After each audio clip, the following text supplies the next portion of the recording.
South Africa is struggling. Security guards tried to protect shops and services. People seized and stole at will. Shopping malls that burned. Dozens of people killed.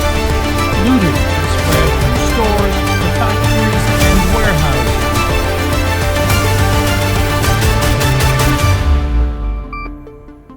Today was really to, I think, firstly reflect on what we went through in July 2021. And time does heal, but those issues and concerns still remain. For me, it's very important to, first of all, if you like, share the experiences that we had back then, and with a view to really the learning. So what did we learn that would help us should we be exposed to a similar situation again, as to how we could better handle it, hopefully avoid it from the start, but if we couldn't, to at least manage our way through it in a safer manner as possible.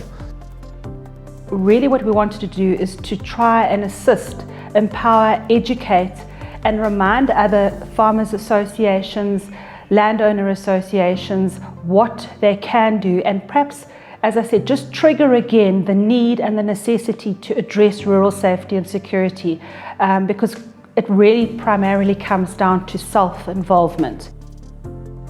Gatherings like this are very important because we were exposed not only to what happened in the past, but what are the possible ways in which we can prevent a repeat. But there was also a long-term view that was taken about solutions that could help us build stronger relationships among ourselves as well as with the communities that we belong in. I think key is you've got to strengthen your foundations. You've got to make sure that you stand together. Without us being together, it would have been a catastrophe within our community.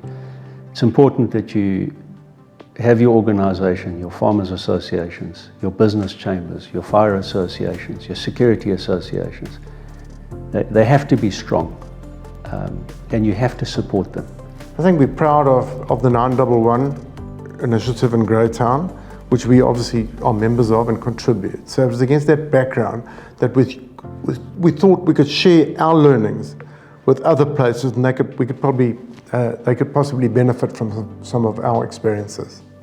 Gulf 911 is an organisation. Its sole purpose is to find security solutions and have a 24-hour control room.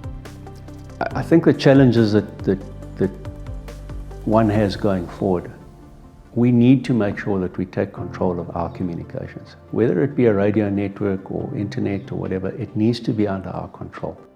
And the big one of communication, of being able to communicate, first of all, within your own community, and then secondly, with other communities, so that you can, particularly if you're talking about a provincial or larger challenge. By sharing that information, I think you'll be much more effective in being able to manage and limit any, fallout from that challenge.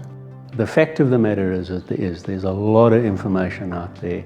It comes through quickly and it catches you on the unaware. It catches you at the time where you are vulnerable. You haven't actually got the time to actually deal with information, so you possibly act on it incorrectly. And I'm guessing everybody else does as well. You cannot just rush off and act on a WhatsApp, a voice note.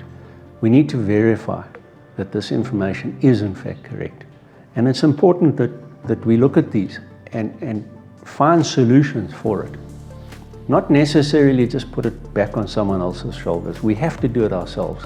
And I think, again, as I go back to lessons learned, lessons for our other associations, have your plans in place.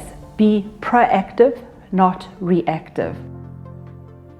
If there's any advice that I can take and give, is rather let's not have our back against the wall. Let's go out and look for the solution now, before your back is against the wall. The thing that did strike me when I look back, maybe not so much at the time, was how spontaneously the community pulled together and reacted very assertively, very quickly. And I think really, if it were not for that, then I think there might have been a very different outcome for our town. Our Women, Youth and Rural Entrepreneurship WIRE program, as I call it, is making a difference.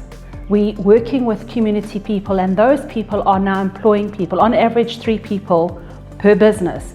That is how you change our country. That is how you change our province. That is how you change our district.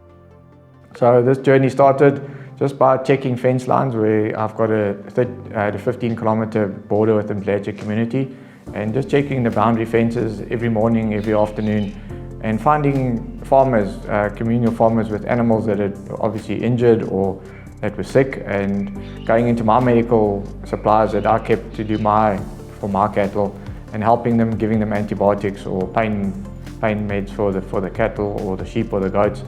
And slowly but surely we built up relationships. But at the same time, all we're looking at is uplifting those communities at the end of the day. And as I said, when you start uplifting communities, you address poverty, unemployment, safety and security. The biggest thing of today is to actually just walk away with knowledge and be able to talk about things and find solutions. That's really the biggest support that you guys can give us.